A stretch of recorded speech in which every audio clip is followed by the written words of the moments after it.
वैराग्यवती नाम की एक राजकुमारी थी, राजकन्या थी, लेकिन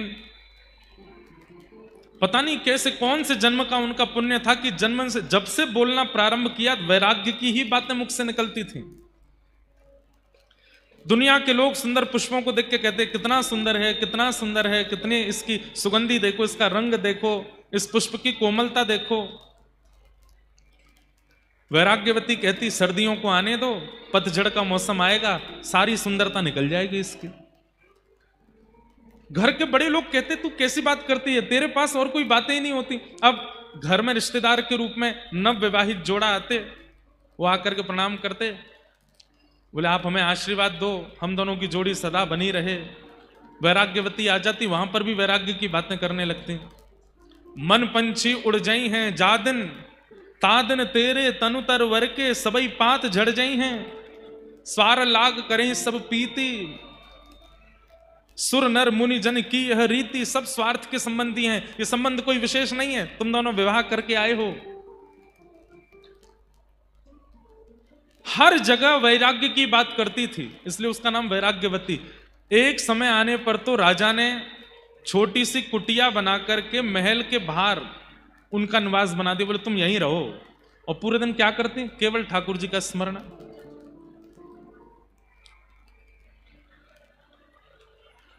वैराग्यवती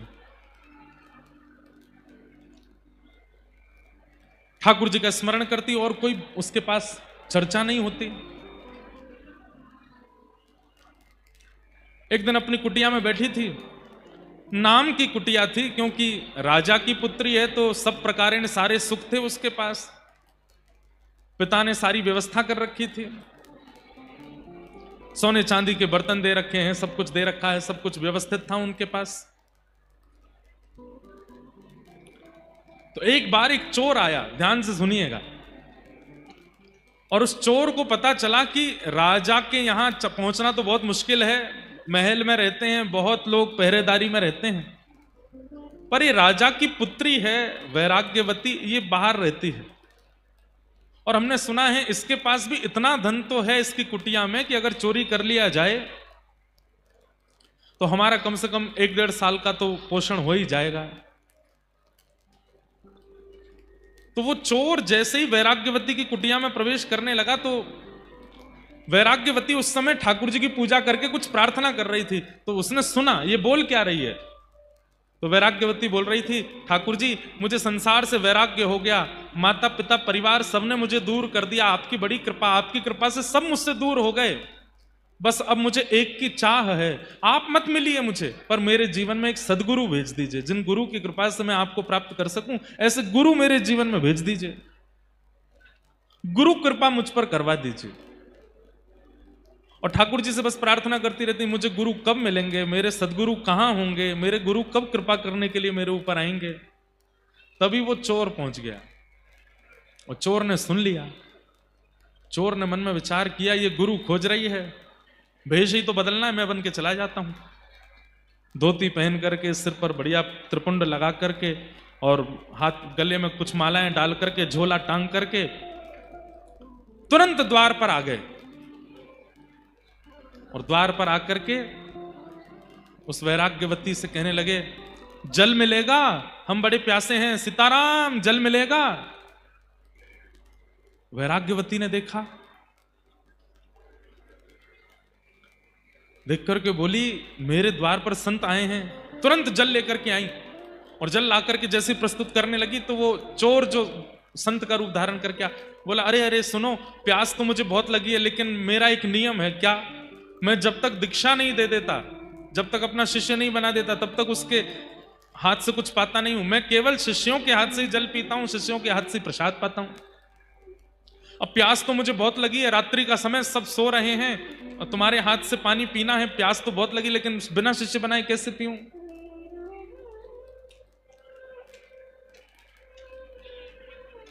वैराग्यवती बोली, आप प्यासे रहेंगे ये मुझे स्वीकार नहीं, और मैं तो अभी ठाकुर जी से कह ही रही थी कि मुझे गुरु दे दीजिए, और उसी समय आपका आना हुआ है, तो निश्चित है कि आपको ठाकुर जी ने ही भेजा होगा मेरे गुरु रूप में आने के लिए। आप एक काम कीजिए, जल का पात्र बाद में आप पी लीजिएगा, मुझे दीक्षा दे दीजिए।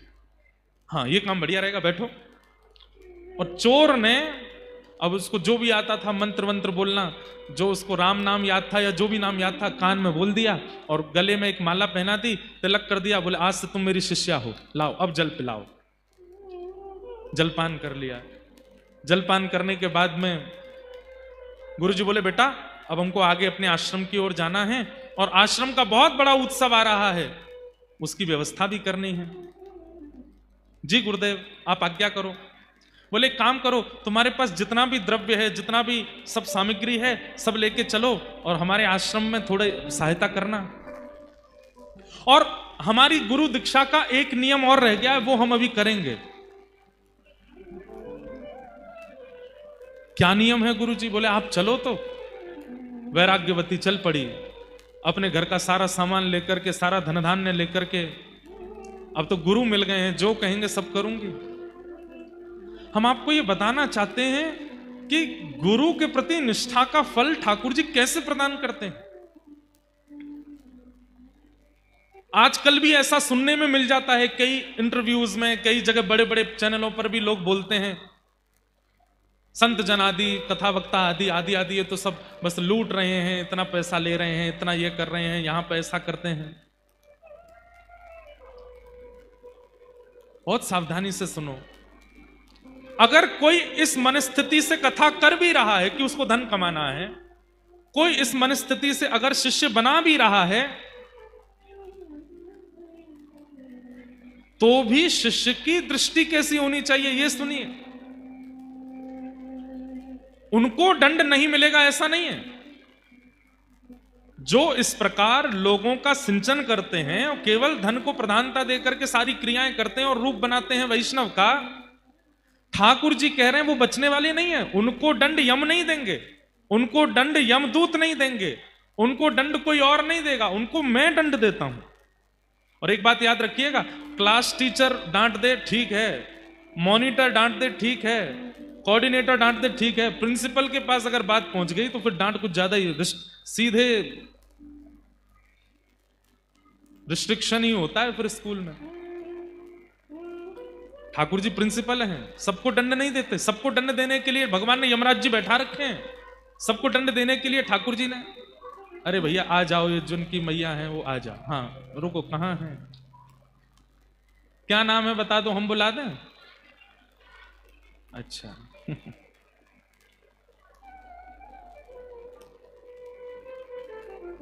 अद्भुत है, वाह।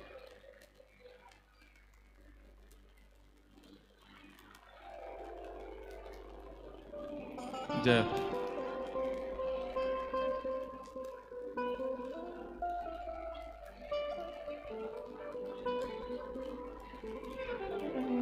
जय।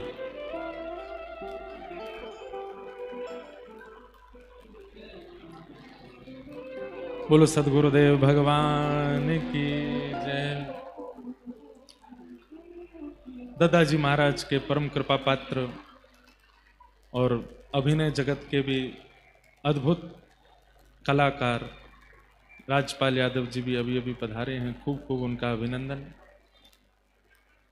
हम जो प्रसंग सुना रहे थे वहीं चलें दोबारा। कटनी के लोग अद्भुत हैं, अद्भुत हैं। हमारे दादाजी महाराज बड़े सरल और बड़े सहज और बड़े सरल स्वभाव के हैं। हमें आज पता चला किस लिए उनके अंदर इतनी सरलता, क्योंकि जब समाज ही इतना सरल स्वभाव का होगा तो फिर गुरुदेव को भी सरल तो होना ही पड़ेगा। और हमारी कथा चल रही है, इतना गंभीर प्रसंग, वो माता जी यहीं खड़े होके जल्दी आ, यहां पे आ। मंच से हम बोल भी रहे हैं तो भी यो नहीं कि भाई 1000 लोग कथा सुन रहे हैं ना, एक धीरे बोले ना इधर आ, और 2-4 लोग रोके तुम चुप रहो, बेटा खो जाएगा मेरा, इधर आ।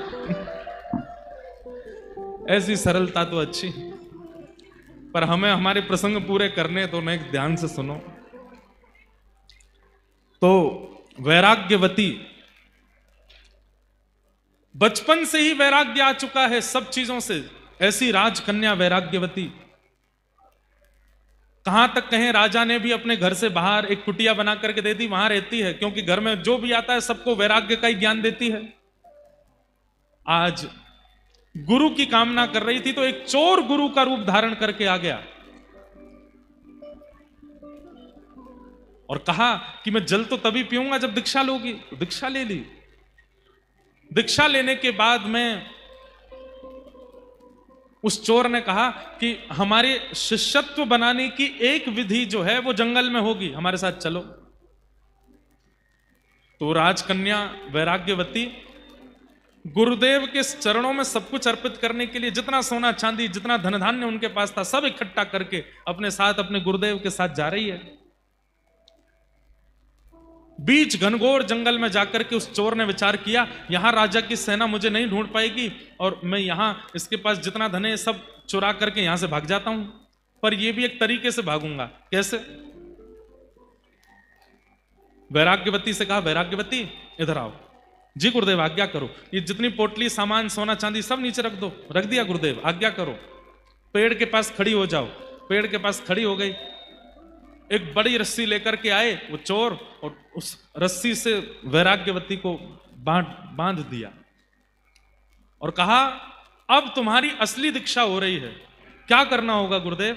बोले, जब तक मैं लौट करके ना आऊं तब तक तुमको यहीं बंधे रहना पड़ेगा, और तुम अगर यहीं बंधी रही तो तुम्हारी दीक्षा पूर्ण होगी। फिर तुम जो चाहोगी, जिस ठाकुर का दर्शन, जिस भाव का दर्शन, जिस लोक की प्राप्ति, वो सब तुमको मैं गुरु कृपा से तुमको प्रदान करूंगा।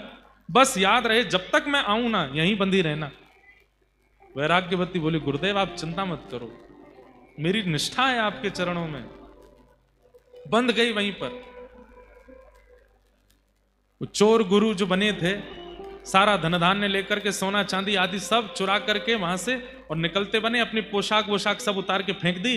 खूब नाचने लगे। बोले, अब तो आनंद आ गया, 1-2 साल की भरपाई हो गई, इतना सोना चांदी मिल गया, गुरु बन करके किसी को ठग लिया, अब आनंद आएगा। और वैराग्यवती तो वहीं खड़ी है और बार बार उस चोर के चरणों का ही स्मरण कर रही है। कैसे युगल चरण है मेरे गुरुदेव के, कैसे सुंदर स्वरूप है मेरे गुरुदेव के, मेरे गुरुदेव कितने कृपालु हैं। यहां राज्य में हल्ला हो गया कि वैराग्यवती अपने भवन में नहीं है और सारे उसके गहने और जितने भी सोने चांदी आदि थे वो सब भी वहां से कोई ले जा चुका है। राजा ने अपनी सेना लगा दी चारों दिशाओं में, मेरी पुत्री को ढूंढो, कहां है। ढूंढते ढूंढते 3 दिन लगे। 3 दिन बाद घनघोर जंगल में वैराग्यवती मिली। एक पेड़ से बंधी हुई खड़ी है, मुख पर प्रसन्नता है, अपने गुरुदेव का स्मरण कर रही है। तभी सैनिकों ने जाकर के वैराग्यवती को प्रणाम किया। प्रणाम राजकुमारी, पिताजी महाराज आपको ढूंढ रहे हैं, आप जल्दी चलिए। जैसी रस्सी खोलने लगे, खबरदार खोलना नहीं, मेरे गुरुदेव मुझे बांध करके, मेरी दीक्षा चल रही है, जब तक गुरुदेव लौट करके नहीं आएंगे तब तक मुझे यहीं रहना है। सैनिक अब इससे ज्यादा क्या कर सकते हैं, दौड़ करके राजा को जाके बताया, उस जंगल में वहां वैराग्यवती बंदी है, बोल रही है कि गुरुदेव बांध के गए हैं, वो जब तक नहीं खोलेंगे तब तक नहीं आऊंगी। राजा, राजमाता, पूरा परिवार गया।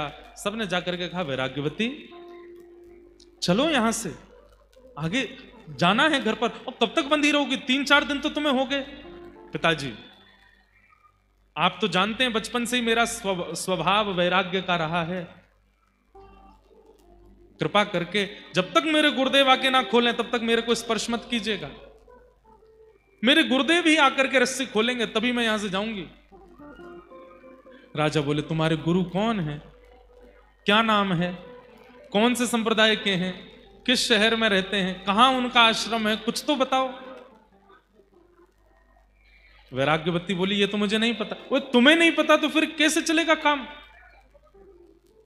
मैंने गुरुदेव से नहीं पूछा, गुरुदेव बताएंगे तो मैं उसकी जानकारी रखूंगी, मैं अपने आप कैसे पूछ सकती हूं। राजा बोले, क्या करें, बड़े बड़े आचार्य, बड़े बड़े राजघराने में जो संत महापुरुष थे सबने आकर के वैराग्यवती को समझाने का प्रयास किया। वैराग्यवती वो कोई गुरु नहीं है, वो ठग है, तुम्हारे सारे बर्तन लेकर के, सारे तुम्हारे आभूषण लेकर के भाग गया है, कोई गुरु रूप धारण करके आया, तुमको ऐसे ही परेशान करके चला गया है। वैराग्यमती बोली, कृपा करके मेरे गुरुदेव के बारे में ऐसा मत बोलिए, वो मेरे गुरु हैं, वो चाहे तो मेरा सर्वस्व ले लें, मुझे कोई चिंता नहीं है। बड़े बड़े संत, बड़े बड़े ऋषि आचार्य आए, लेकिन कोई भी वैराग्यमती को मुक्त नहीं कर पाया। अगर आपने मुझे मुक्त करने का प्रयास किया, मैं प्राण त्याग दूंगी अपने। सब चिंता में बैठे। तभी अनेक संतों ने नारद जी का स्मरण किया, वहीं बैठकर के यज्ञ किया, नारद जी का आवाहन करना चाहा कि हे नारद जी आप पधारो। हाथ में करताल लेकर के, वीणा लेकर के श्री नारद जी प्रकट हो गए और प्रकट होकर के बोले, कहिए क्या बात है? बोले कि हमारी पुत्री यहां पिछले करीब 10-12 दिनों से बंधी हुई है और कह रही है गुरु आके खोलेंगे तो ही मुक्त होंगे। नारद जी महाराज ने जाकर के कहा, पुत्री मैं नारद हूं, देवदत्ताम मिमाम वीणाम स्वरत ब्रह्म विभूषिताम मूर्छयित्वा हरिकथाम गायमानश्चराम्यहम। मैं देवदत्ता वीणा लेकर के जगह जगह ठाकुर जी का यश गाता हूं, मैं नारद हूं।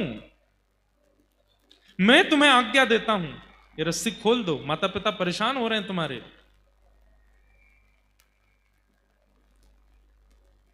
और तुम जिस गुरु के लिए यहां बंधी हुई हो, वो गुरु नहीं है, वो कोई और है। वो केवल तुम्हारा धन हरण करने के लिए आए थे। इतने में वेदमती वैराग्यमती बोलने लगी, मुझे विश्वास हो गया आप नारद नहीं हो। बोले कि तुम्हें मुझ पर संशय हो रहा है? बोले हाँ, क्योंकि मेरे गुरु की निंदा कर रहे हो मेरे सामने खड़े होके। नारद जी वो नहीं हो सकते जो गुरु निंदा करे, नारद तो वो होते हैं जो गुरु की महिमा बतावे। आप मेरे गुरु की निंदा कर रहे हो, आप नारद नहीं हो सकते। नारद जी हार गए, राजा हार गए, पूरा परिवार हार गया, लेकिन वैराग्यमती ने रस्सी नहीं खोली। अंत तो गत्वा नारद जी ने जाकर के भगवान से कहा, बोले भगवान घनघोर कलयुग आ गया है। बोले क्यों? बोले एक चोर समान गुरु की बात मान करके एक वैराग्यमती नाम की कन्या अपने आप को पेड़ से बांध करके खड़ी है। उसका गुरु कोई संप्रदाय से नहीं है, उसकी गुरु की प्रणाली कोई परंपरा से नहीं है। घनघोर पापी एक चोर जबरदस्ती गुरु दीक्षा देकर के चला गया, और उस वैराग्यमती को देखो बंद करके खड़ी है एक पेड़ से, मेरे गुरु आके खोलेंगे तो ही खोलूंगी। ठाकुर जी बोले हम चलते हैं, हम जाकर के बोलेंगे तो खोलना पड़ेगा। शंख चक्र गदा पद्मधारी श्रीमन नारायण गरुड़ पर विराजमान होकर के आ गए। चारों लोकों से महाराज, चारों ओर से, तीनों लोकों से पुष्प वर्षण होने लगा। ठाकुर जी प्रकट हो गए, वैराग्यमती के नेत्र सजल हो गए, पूरा परिवार धन धन्य हो गया। ठाकुर जी प्रकट हो गए, ठाकुर जी प्रकट हो गए। ठाकुर जी ने प्रकट होकर के वैराग्यमती को देखा, बोले हम तुम्हारी निष्ठा पे बहुत प्रसन्न हैं। ऐसी गुरु निष्ठा, ऐसी गुरु निष्ठा कि तुमने इतने इतने महीनों से अपने आप को पेड़ से बांध करके रखा है। हम तुम्हारी निष्ठा से बड़े प्रसन्न हैं। अब हम आज्ञा करते हैं, तुम ये रस्सी खोल दो, और जिन गुरु का मंत्र लेकर के और जिन गुरु से दीक्षा लेकर के तुम यहां खड़ी हो, वो गुरु नहीं है, वो एक चोर है, वो सामान्य व्यक्ति है, केवल तुमको ठगने के लिए गुरु का रूप धारण करके आया। वैराग्यमती के नेत्र सजल हो गए, ठाकुर जी के चरणों में वहीं से सिर झुका करके प्रणाम करती हुई बोली कि नाथ, पिता ने आकर के रोका, कुल गुरु ने आकर के रोका, नारद जी ने आकर के रोका, सबने एक ही बात कही कि मेरे गुरु चोर हैं, मेरे गुरु गुरु नहीं है, मेरे गुरु ठग हैं। सबने गलत गलत शब्द कहे, पर मैं मानती रही कि मेरे गुरु ही परम सत्य हैं। और आज तो इस बात पर प्रमाण हो गया कि मेरे गुरु सर्वोपरि है। भगवान बोले मैं निंदा कर रहा हूं तो भी तुम मान रही हो सर्वोपरि। वैराग्यमती कहती है, जिन गुरु के जीवन में आते ही कुल गुरु के पास मुझे नहीं जाना पड़ा, वो यहां आ गए, नारद जी यहां आ गए, और अंततोगत्वा ठाकुर जी यहां आ गए। वो गुरु नकली कैसे हो सकते? जिन गुरु की दीक्षा प्रदान करते ही ठाकुर जी को मेरे सामने आना पड़ गया। अरे लोग हजार हजार वर्ष तक तप करते रह जाते हैं, आप उनकी तरफ देखते तक नहीं हो। यहां पर 11 दिन मुझे बंधे हुए पेड़ से, और मेरे गुरु बांध करके चले गए और बोल करके गए जब तक मैं ना आऊं तब तक खोलना नहीं। अगर मैंने पहले ही खोल दिया होता तो आज आपके दर्शन होते, नारद जी के दर्शन होते, इतने युग पुरुषों के दर्शन होते। ये मेरी गुरु की वाणी और ये मेरे गुरु की कृपा है। भगवान बोले जय हो। चलो अब हम आज्ञा कर रहे हैं, खोल दो। बोले ना, जब तक गुरु जी नहीं खोलेंगे तब तक नहीं आऊंगी। भगवान ने नारद जी को बोला, हे नारद क्या करो, हनुमान जी को बुलाओ।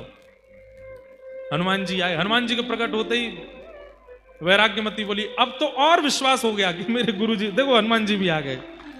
अरे हमने इनको अपने काम से बुलाया। बोले किसी भी काम से बुलाया, दर्शन तो मुझे हो रहे हैं ना। अरे हनुमान जी बड़ी दिक्कत आ गई है, तुम एक काम करो। हनुमान जी बोले क्या करना है, इसके गुरु जी खोज के लाओ। हनुमान जी गए, वैराग्यमती अपने गुरु का परिचय दो। बोले परिचय कुछ नहीं पता, बस इतना पता वो मेरे गुरु हैं।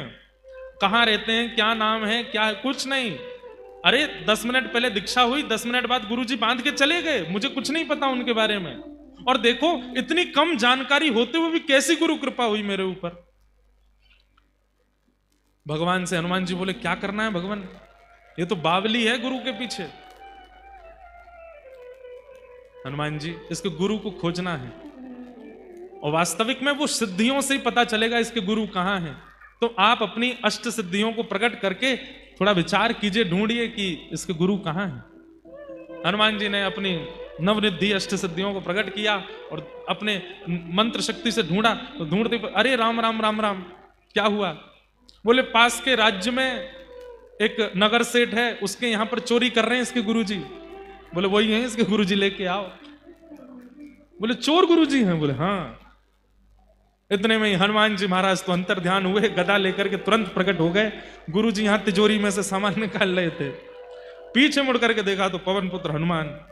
हनुमान जी को देख करके गुरुजी, हे भगवान आप कैसे आ गए। हनुमान जी बोले चलो हमारे साथ, तुमको ले जाने आए हैं। बोले कि मैंने तो उम्मीद रखी थी कि यमदूत आएंगे, लेकिन आप आए हो, रामदूत आए हैं।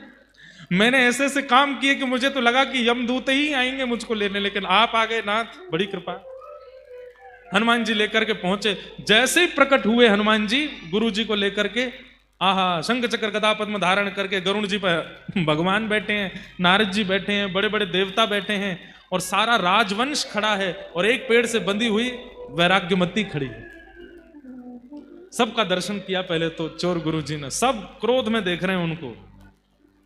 बारे चोर, गुरु बनकर के ऐसी दीक्षा देकर के गया। जैसे ही वैराग्यमती को देखा, अब चोर बोलता है तू अभी तक बंधी है यहीं पे। वैराग्यमती बोली गुरुदेव आप आज्ञा करके गए थे कि जब तक आप नहीं खोलोगे तब तक मैं यहीं बंधी रहूंगी। भगवान ने कहा सबसे पहले तो इसको मुक्त करो।